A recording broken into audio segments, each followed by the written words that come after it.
राजा हरिश्चंद्र ने नगर में भेरी करवा दी कि जाओ ढूंढ के लाओ, हमारे पुत्र के लायक कोई बलि देने वाला लाओ। ढूंढ के लाया गया। और कहां से लाया गया? हमारे घर से लाया गया। हमारे घर से लेकर गए, हमारे चाचा को लेकर गए। और जिस समय गए तो उस यज्ञ के अधिष्ठाता जिनके साथ हैं, घूम ही रहे, यही बने रहे, विश्वामित्र थे। और विश्वामित्र ने यज्ञ किया। यज्ञ करने के बाद जब बलि का नंबर आया, बलि का क्रम आया, तब हमारे चाचा के ये मामा थे, उन्होंने कहा कि मैंने तो आपको एक माँ नहीं बल्कि दो दो माँ समझाया, आज आप ही हमारी भेंट चढ़ा रहे हो। विश्वामित्र जी का हृदय द्रवित हो गया। विश्वामित्र जी ने हमारे चाचा को गले से लगाया। गले से लगाने के बाद उन्हें कहा कि तुम जाओ। तब यह हुआ कि अब बताइए बलि कौन दी जाए, बलि किसकी दी जाए। तब से एक हमारे यहाँ प्रथा चली है नारियल की बलि देना। ये प्रथा तभी से है। तो इतने मतलब सत्यवादी रहे, ये सत्यवादिता रही। चाचा का नाम किसी का वचन, किसी को दिया हुआ वचन जो है परिपूर्ण नहीं कर पाए, इसलिए चाचा कौन रहा है? इसलिए अब समझ जाओ बेटा, इनके चाचा का नाम सुना सेठ था और वो नारियल की रचना विश्वामित्र जी ने की थी। या तो वैसे कथा वही गए जैसे सत्यनारायण वाली। ठीक, अब हमारा जीवन दर्शन कैसा है, संभालो व्यास जी। बात सत्यनारायण की, सत्यनारायण की कथाओं में आए है कि हुई उनका एक दान न दीन है, तो फिर हुई उनके पुत्र भाव, हुई पुत्र मोह में फंसी गए, तो बोले अबे नहीं बाद में दे दिया, फिर नाव से यात्रा की ने नाव डूब गए। तो ये सत्यनारायण की कथा है पूरी, है ना। नारियल की रचना भाई, नारियल की। चलिए हमारा जीवन दर्शन। हाँ व्यास जी, मेरा जीवन दर्शन। मैं कठिन पंथ का पथिक लड़ा, मैं कठिन पंथ का पथिक लड़ा, करता नित झंझा बातों से। ये प्राकृतिक प्रकोप ना डरा सके, ये प्राकृतिक प्रकोप ना डरा सके मुझको अपनी आघातों से।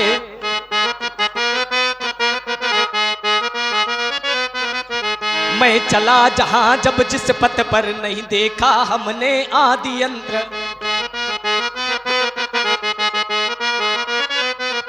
वर्षा बसंत और ग्रीष्म शिशिर हेमंत और गीता बसंत।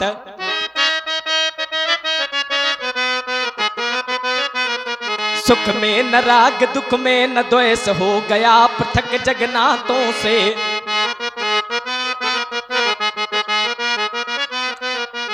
मैं कठिन पंथ का पथिक लड़ा, करता नित झंझा बातों से। अच्छा, एक स्वरूप ये भी है तुम्हारा। हमने अन्य स्वरूपों में देखा, इस स्वरूप में पहली बार देखा है।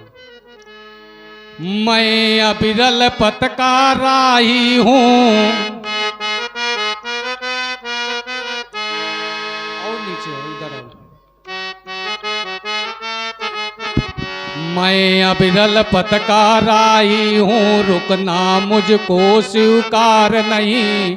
ये जीवन मेरा दास बना, पर मैं जीवन का दास नहीं। ईमान बेच दूं टुकड़ों में, ईमान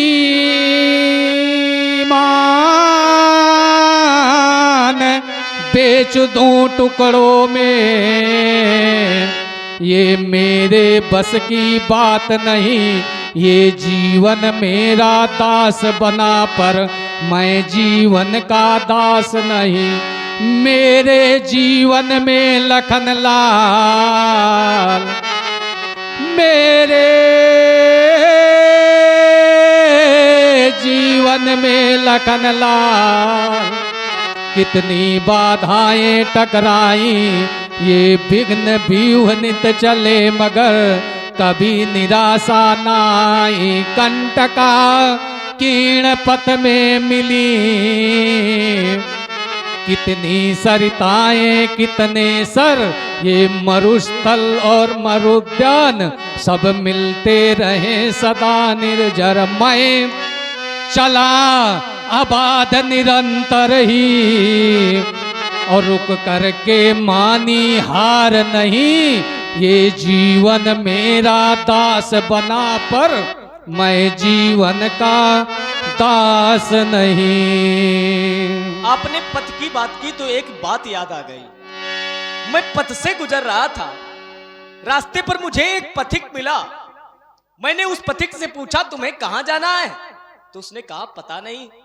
हमने कहा आए कहां से हो? बोले पता नहीं। हमने कहा ना तुम्हें आने का मार्ग पता है ना तुम्हें जाने का मार्ग पता है, बड़े अजीब व्यक्ति हो। तो उसने कहा ये मेघ है, मेघ वर्षा करते हैं। वर्षा की बूंद व्यक्ति किस रूप में प्रयोग करता है, जब ये मेघ नहीं जानते तो ये हम कैसे जाने कि कहां से आए हैं, कैसे आए हैं। तभी किसी कवि ने कलम उठाई और लिखना प्रारंभ कर दिया।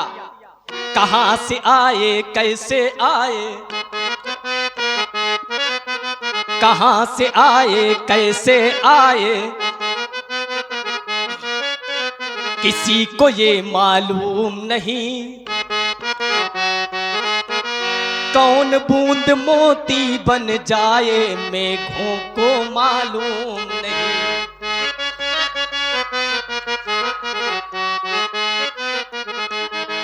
प्रातःकाल होते ही पंछी दाना चुगने चल देते हैं, छोड़ घोंसले में बच्चों को जीवन की नैया खेते हैं। पूछा गया कवि से ये पंछी शब्द किसके लिए है? बोले पंछी शब्द ये हम और आपके लिए है। प्रातःकालीन होती है, हम और आप सभी अपने गृह का, घर का परित्याग कर देते हैं। क्यों? उदर भरण पोषण के लिए, पेट भरण पोषण के लिए कुछ धन अर्जन की आवश्यकता होती है। जब तक धन नहीं होगा तो परिवार का उदर भरण पोषण कैसे होगा? अपने बच्चों को छोड़ करके व्यक्ति घर से निकल जाता है, तभी तो कहते हैं हमारे पूर्वज की डेहरी निकले परदेश होता है। वो घर से निकल गया लेकिन वापस आएगा या नहीं आएगा ये बच्चों को मालूम नहीं होता है। तभी किसी कवि ने लिखा है, प्रातःकाल होते ही पंछी दाना चुगने चल देते हैं, छोड़ घोंसले में बच्चों को जीवन की नैया खेते हैं। ये प्राण पखेरू कब उड़ जाए, ये प्राण पखेरू कब उड़ जाए, बच्चों को मालूम नहीं। कौन बूंद मोती बन जाए मेघों को मालूम नहीं। कहाँ से आए कैसे आए और किसी को ये मालूम नहीं। कौन बूंद मोती बन जाए मेघों को मालूम नहीं, कि दो अनजाने राही देखो दाम्पत्र सूत में बंधते। अनजाने राही, एक का नाम वर और एक का नाम कन्या। ना पाण ग्रहण संस्कार के पहले ना वर कन्या को जानता था ना कन्या वर को जानती थी, एक दूसरे के लिए अनजान। कब ने लिखा कि दो अनजाने राही देखो और दाम्पत्र सूत में बंधते, और साथ न छोड़ेंगे जीवन भर ऐसी कसमें खाते। वर कन्या से कहता है कि हम तुम्हारा साथ जीवन भर नहीं छोड़ेंगे, कन्या वर से भी कहती है कि हम तुम्हारा साथ जीवन भर नहीं छोड़ेंगे। लेकिन कवि ने लिखा कि कौन सा साथी कब छूट जाए, कौन सा साथी कब छूट जाए दंपति को मालूम नहीं। और कौन बूंद मोती बन जाए मेघों को मालूम नहीं। ऋषि दधीच का दान विश्व में, ऋषि दधीच का दान विश्व में, अरे अमृत का वरदान बन गया और शिल्प कलाकारों के द्वारा पत्थर का सम्मान बढ़ गया। और कौन शिला शंकर बन जाए, अरे कौन शिला शंकर बन जाए, अरे शिखरों को मालूम नहीं, कौन बूंद मोती बन जाए, मेघों को मालूम नहीं। कि चलते चलते श्रमित हो गया और आगे पथ की थाह नहीं, और प्राणी पहुंचा उस मंजिल पर जिसके आगे राह नहीं। देखिए, संसार में मार्ग बताए गए, मार्ग दो, एक मार्ग सत्य का या धर्म का मार्ग, और एक मार्ग अधर्म का या बुराई का मार्ग। अब ये चलना हमें है, परमात्मा ने हमें बुद्धि दे दी कि आपको किस मार्ग का अनुसरण करना है। व्यक्ति कभी कभी क्या होता है कि सत्य मार्ग पर नहीं चलता और बुराई के मार्गों पर चल देता है। जब व्यक्ति सच्चाई के मार्ग और सत्य के मार्ग पर चलता है तो उसको रास्ते में नाना प्रकार के विघ्न मिलते हैं, कष्ट मिलते हैं, लेकिन वो कष्ट ऐसे नहीं होते कि यदि व्यक्ति थोड़ा सा साहस कर ले तो उन कष्टों को पार कर जाएगा, और जब पार कर जाएगा तो उसके बाद फिर उसको एक राजमार्ग मिलेगा जिसमें कोई अवरोध नहीं होंगे। लेकिन वही व्यक्ति जब बुराई के मार्ग पर चलता है, असत्य के मार्ग पर चलता है, तो कुछ दूर तक तो उसको ऐसा मार्ग मिलता है कि जिसमें कोई बाधाएं नहीं होती, कोई बाधा नहीं होती। लेकिन अचानक मार्ग में इतनी बड़ी बाधा होती है, इतनी बड़ी बाधा होती है कि व्यक्ति चाह को भी उस बाधा को पार नहीं कर पाता और व्यक्ति वहीं पर अपने प्राणों का अंत कर देता है, तभी तो अंत किसी कर कवि ने देता है, या उसके प्राणों का अंत हो जाता है। हम देखिए तभी तो दो शब्द है महाराज, दो शब्द है, आ माने आना, जा माने जाना, जन्म लेना मृत्यु होना। नहीं, जिसका जन्म है उसकी मृत्यु जरूर है, बात जो जन्मे सो निश्चय नासा। बात ये हम नहीं कह रहे कि जिसका जन्म है मृत्यु, ये तो सब कोई जानते हैं कि मृत्यु शाश्वत है। आप ये तो है, अंत हो चाहे वो संत जन हो, चाहे सत्य के पथ पर चलने वाला हो सकता है कि उसका जीवन 100 वर्ष की जगह 120 वर्ष हो, और जो असत्य के मार्ग पर चल रहा है उसका 100 वर्ष की जगह 50 वर्ष हो। देखिए, मृत्यु अटल है, वो तो सबकी होनी है। हम मृत्यु की बात नहीं कर रहे, हम बात कर रहे हैं मार्ग की, कि सच्चाई का मार्ग और बुराई का मार्ग।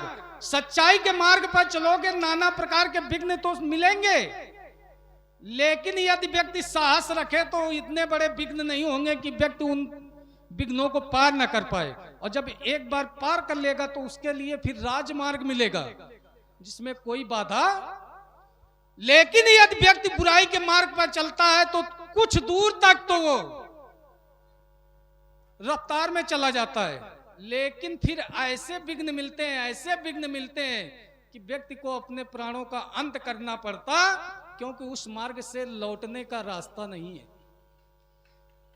तो प्राणी पहुंचा उस मंजिल पर जिसके आगे राह नहीं, तो प्राण पखेरु कब उड़ जाए, प्राण पखेरु कब उड़ जाए, उस पथिक को मालूम नहीं, और कौन बोन मोती बन जाए, मेघों को मालूम नहीं।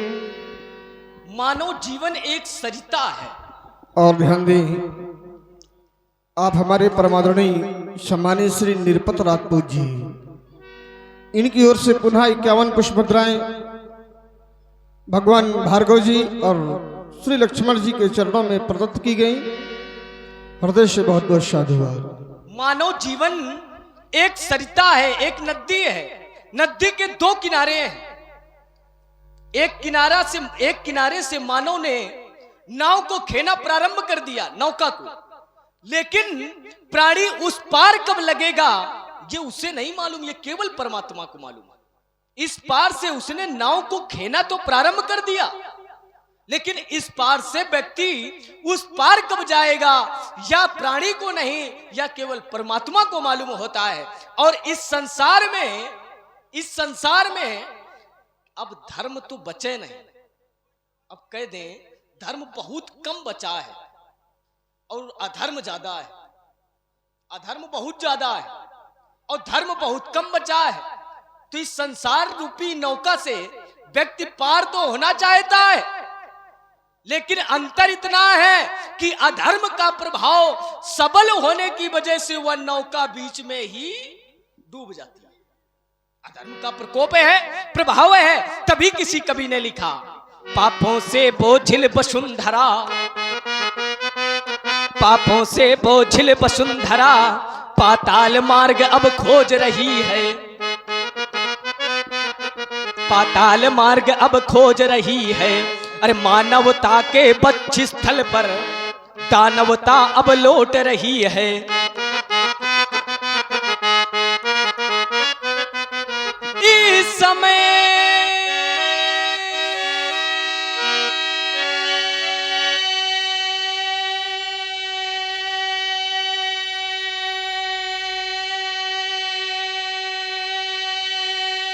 खुले बाजारों में कन्याएं बेची जाती हैं, बूढ़ी अनाथ अबला गौएं बधिकों को दे दी जाती हैं। बूढ़े हो जाते जब भी पिता गंगा में बहाया जाता है, खेलते हुए इन बच्चों पर जब चीर चलाया जाता है। इस समय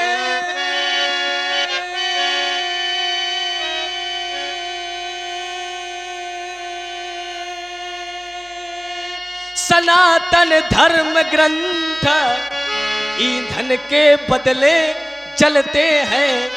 इस समय देव प्रतिमाओं पर निष्कंठ हथौड़े चलते हैं। इस समय गरीबों की झोपड़ियों में आग लगाई जाती है।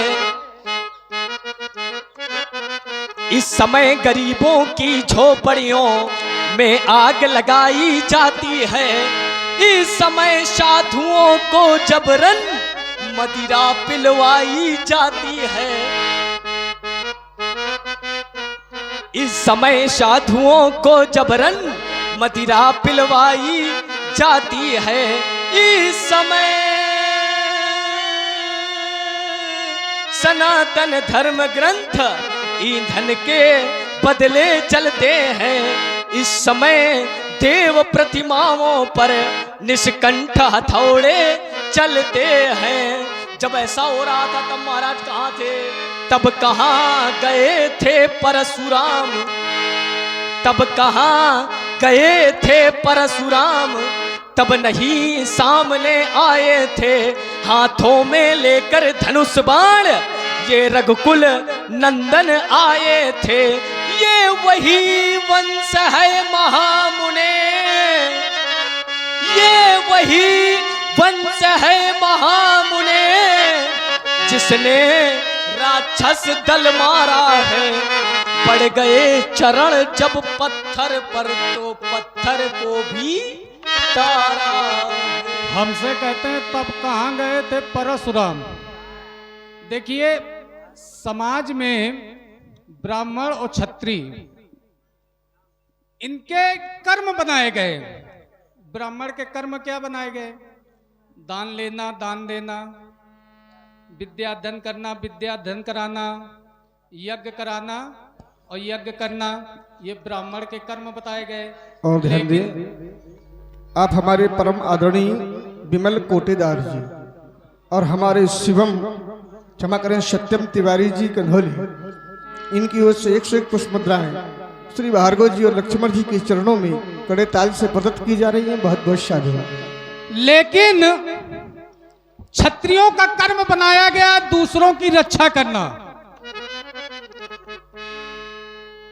जब हमने देखा कि समाज की रक्षा करने के लिए कोई नहीं आया, तब इस परशुराम ने ब्राह्मण होते हुए भी अस्त्र उठाया और तब हमारे लिए लिखा गया अग्रतो चतुरो वेदा पृष्ठतो सासरम धनु इदम छत्रम इदम ब्रह्मम सापादप सरादपि। हमारे मुख में चारों वेद, पृष्ठतम सासरम धनु और पीछे धनुष और बाण। ये किस लिए? हम समाज की तो रक्षा कर रहे थे और समाज की रक्षा का दायित्व किसके ऊपर? क्षत्रियों पर। जब क्षत्रिय नहीं कर रहे थे तब ये ब्राह्मण आया और इस समाज की रक्षा करता रहा। हमसे कह रहे हो कहाँ गए थे परशुराम? सुनो तो महाराज, देखिए, और तुमने बताया कि ये नाव जो है, नाव डगमगाती है। नाव डगमगाती कब है? जब व्यक्ति जीवन में संघर्ष नहीं करता। व्यक्ति के जीवन में संघर्ष होना चाहिए। जब तक संघर्ष नहीं होगा तब तक जीवन के अस्तित्व का आनंद ही नहीं मिलेगा। आपका जीवन सुखमय व्यतीत होता रहे तो आपका दुख की अनुभूति नहीं होगी, और जब तक दुख की अनुभूति नहीं तब तक सुख की अनुभूति नहीं। जब तक भूख नहीं तब तक भोजन का आनंद नहीं, जब तक नींद नहीं तब तक सैया का आनंद नहीं। तो जीवन में कष्ट होने चाहिए। जब कष्ट होंगे व्यक्ति संघर्ष करेगा, और जब उन कष्टों से बाहर निकलेगा तब जो उसको सुख की प्राप्ति होगी, उस सुख का वर्णन वो किसी से भी नहीं कर सकता। इसलिए हमारा कहना है संघर्ष जीवन का पर्याय है।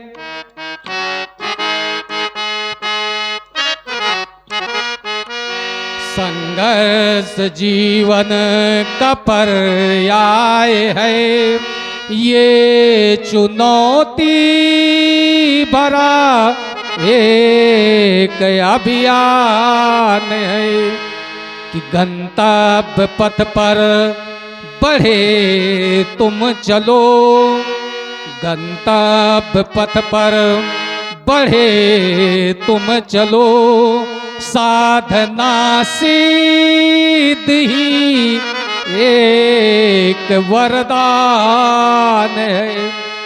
व्यक्ति को अपने पथ पर चलना चाहिए, लेकिन व्यक्ति अपने पथ से भटक जाता है, और जब भटक जाता है तो उसको फिर नहीं पता होता है कि हम कहां जा रहे थे, कहां आ गए।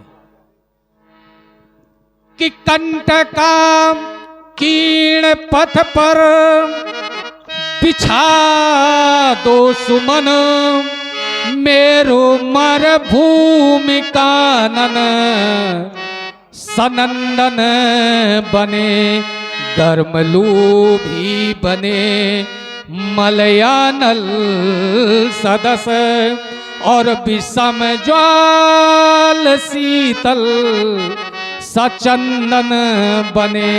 कि जग विविधता भरा ये महासिंधु है, सत साहस लखन एक जलयान है।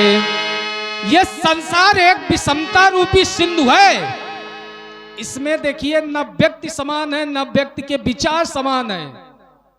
एक घर में रहने वाले लोग भी अलग अलग विचारों के होते हैं, लेकिन जो घर का मुखिया होता है उसको सबके विचारों का समन्वय करके उस ग्रह रूपी नैया को आगे बढ़ाना होता है।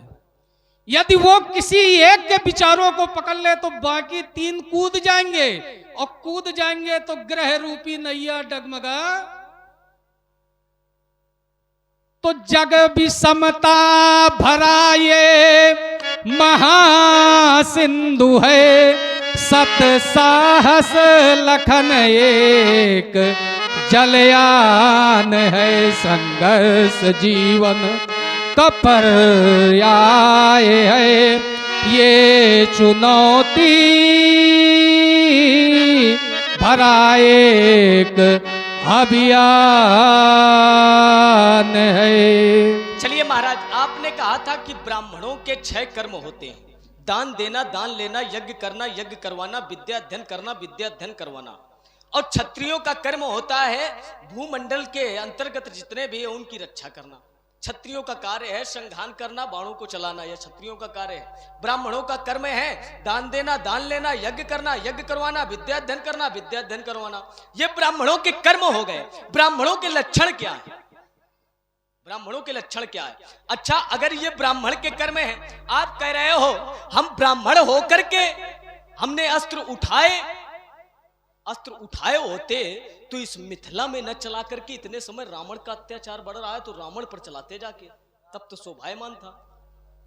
रावण पर अत्याचार बढ़ा है, रावण अत्याचार कर रहा है, ये अगर अस्त्र उठाए हैं तो रावण पर चलाते जाके।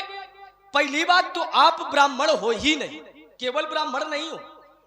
हम ये नहीं कह सकते कि आप ब्राह्मण हो ही नहीं, लेकिन केवल ब्राह्मण नहीं हो, ब्राह्मण के साथ भी कुछ हो। अगर केवल ब्राह्मण हो तो ब्राह्मण का लक्षण क्या है? तो कहा निसेवते न प्रस्थान निंदितान न सेवते अनास्तिक के तत् पंडित लक्षणम। सत्कर्म करना, पूजा पाठ करना ये ब्राह्मण के लक्षण है, तो लोहा लंगल लाड़े मिथना में मार रहे हो, मार काट मचाए हो, ये ब्राह्मणन के लक्षण है। मारे काट मचावे का तो रावण का मारो जिसका आतंक मचा है। और आपने सुनाया संघर्ष जीवन का पर्याय है। 9 रसों में से रस का परिवर्तन मैं करना चाहता हूं। जिनके पग को पनही न होती, जिनके पग को पनही न होती, जिनके पग को पनही न होती, तिनका गजराज चढ़ावत है, तिनका गजराज चढ़ावत है। जे खाने को भोजन न मिलो, जे खाने को भोजन न मिलो, तिन 56 भोग लगावत है। तुलसी लख दीन पे होत दया सो दीनानाथ कहावत है। कहे महाराज ठीक रहा कि नहीं? चलिए, तुमने विधा परिवर्तन कर दिया। करना भी चाहिए, 9 रसों में से कुछ तो दे ही दो। नहीं, ऐसा दो सब कुछ, लेकिन सुनने वाले जब बैठे हो तो जल्दी जल्दी परिवर्तन नहीं करना थोड़ा चाहिए। थोड़ा दो, सब दो समयानुसार। आइए, तुम्हारी बात हम लेते हैं। हमने कहा था कि कभी अभी तक कोई छत्री ने अस्त्र नहीं उठाई, इसलिए हमें समाज की रक्षा करने के लिए परस उठाना पड़ा। तो बोले कन रावण का है जिंदा है। अब तुम्हें ये नहीं मालूम रावण का है जिंदा है। देखिए, रावण हमारे विभाग के बाहर है, वो हमारे विभाग के अंतर्गत नहीं है। और उसने कहा क्या था कि हम काहू के मारा ही ना मारे, और बानर मनुज जाति दोए बारे। उसने कहा था कि हम केवल परमात्मा के हाथ से मरे, लेकिन कौन परमात्मा? जब परमात्मा पूर्ण अवतार में आए।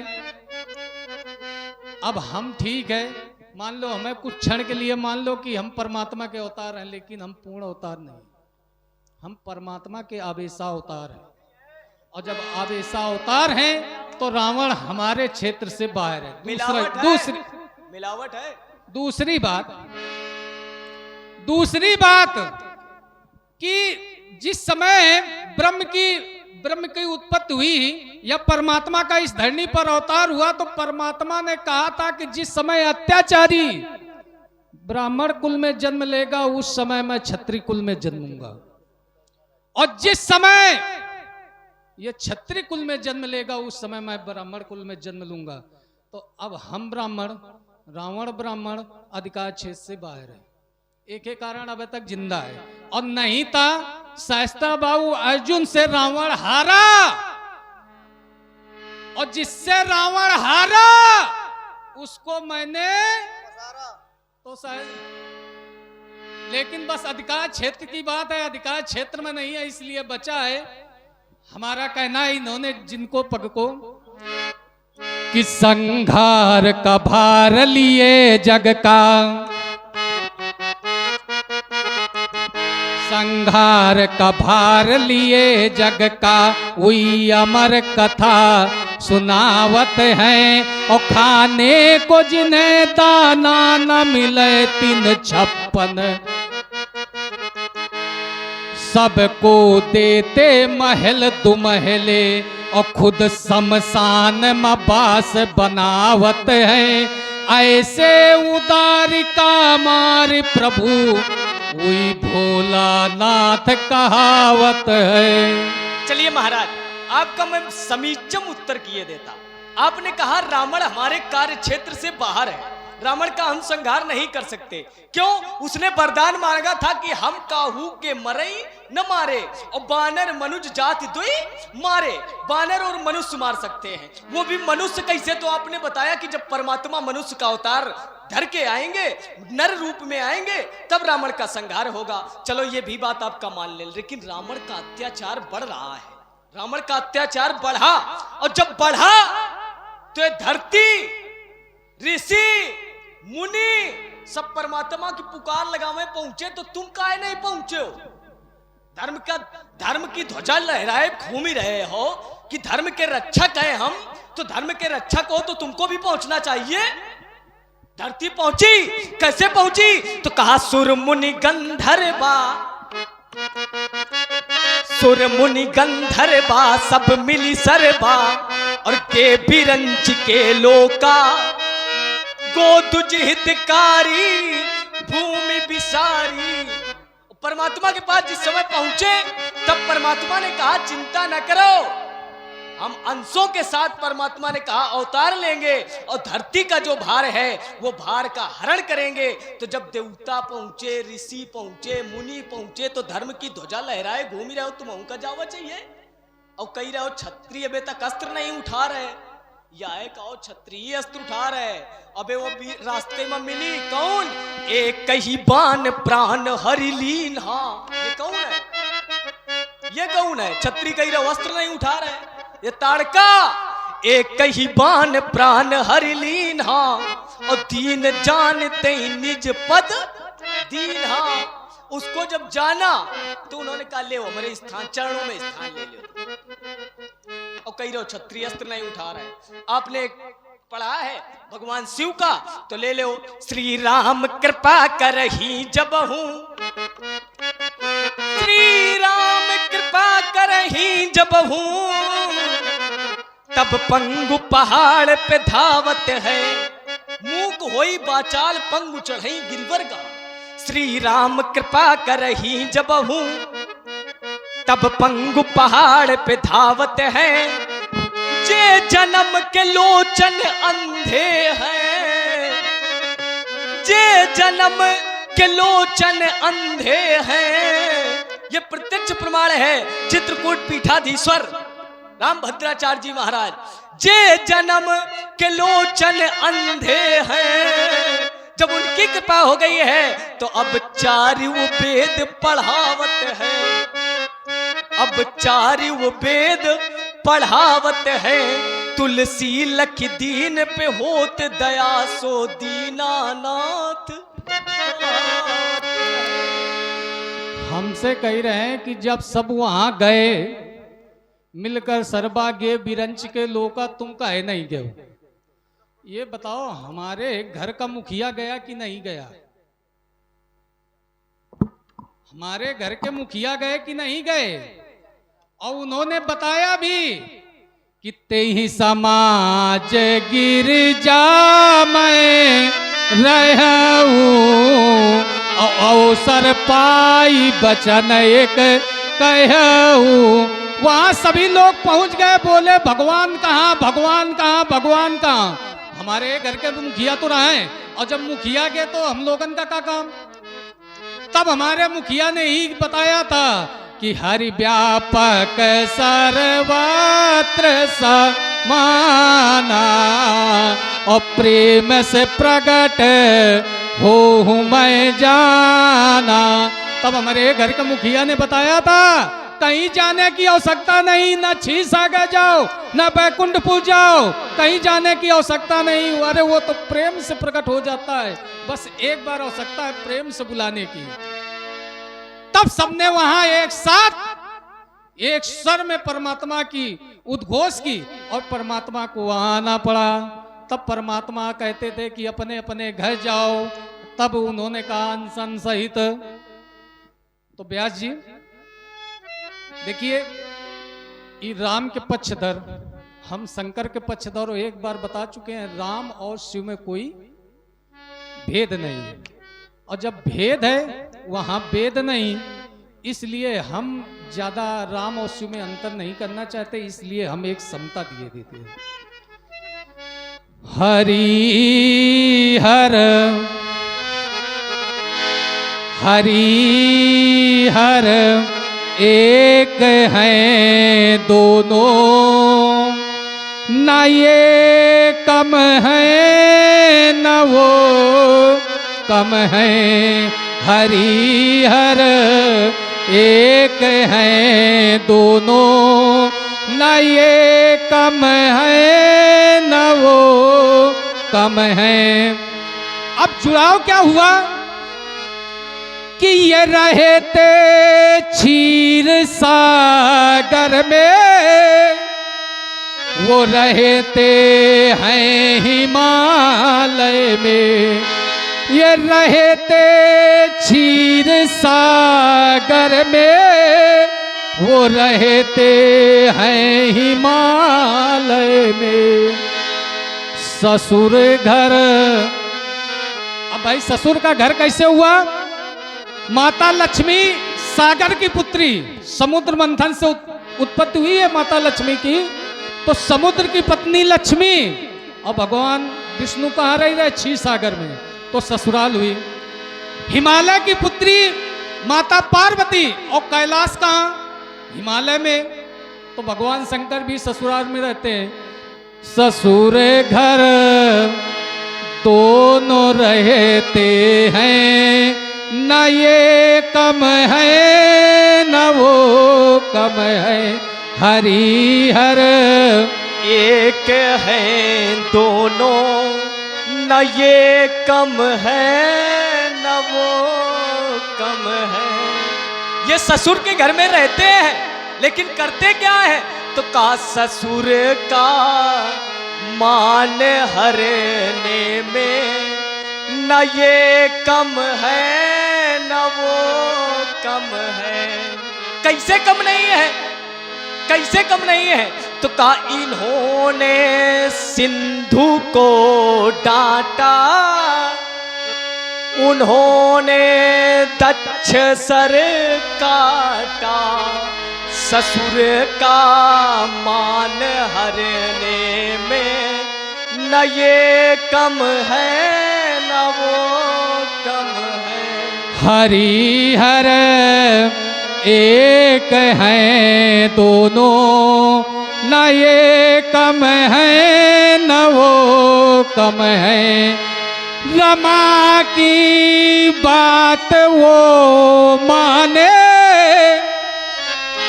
देखो भाई, ससुराल में रहना है तो पत्नी का मानना है। पत्नी की यदि नहीं मानोगे तो फिर ससुराल में रह नहीं पाओगे। तो ये दोनों जानते हैं कि हमें यदि ससुराल में रहना है तो मानना पड़ेगा।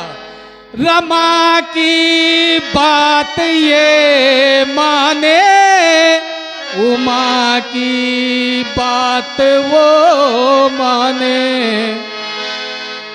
नारी सम्मान करने में, न ये कम है न वो कम है।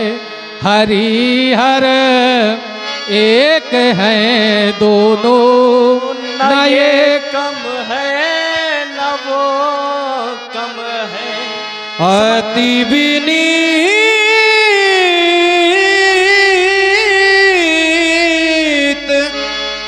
मृदु शीतल बानी,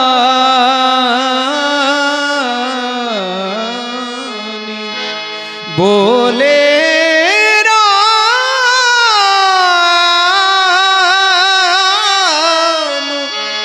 जोरी जोग पा।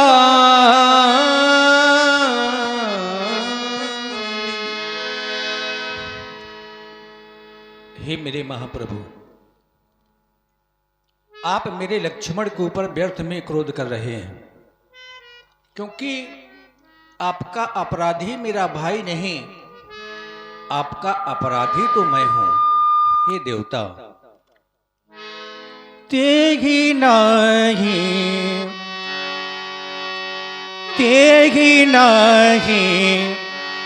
कछु काजे बिगारा,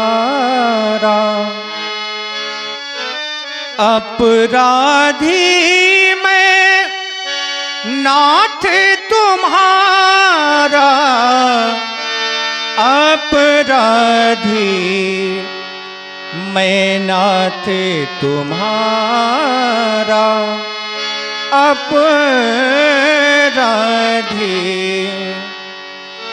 कृपा कोप बधे बधव गोसाई,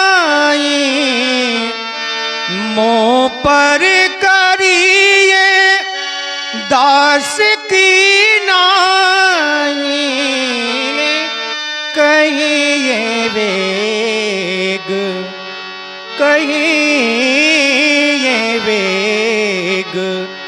जेहि विधिर से जाई, मुनि नायक सोई करवब पाई, मुनि नायक सोई करव उपाई, मुनि नायक। कहे मुनि राम, व्यास जी कहे मुनि राम, कह मुनि राम जाय ऋष कैसे, आजहूँ अनुज तो चितवो अने से, आजाहूँ अनुज तो। राम तुम कहते हो कि मैं अपने क्रोध का समन कर लूं, देखो अपने भैया की ओर, यही के कंठ कुठार न दीना, तो मैं काहे कोप कर की। राम यदि आज मैंने अपने परस का प्रहार इसके कंठ पर नहीं किया तो हमारा क्रोध करना व्यर्थ हो जाएगा, व्यर्थ हो जाएगा। राम हट जाओ। नहीं नहीं भगवान, आप ये क्या करने के लिए जा रहे हैं?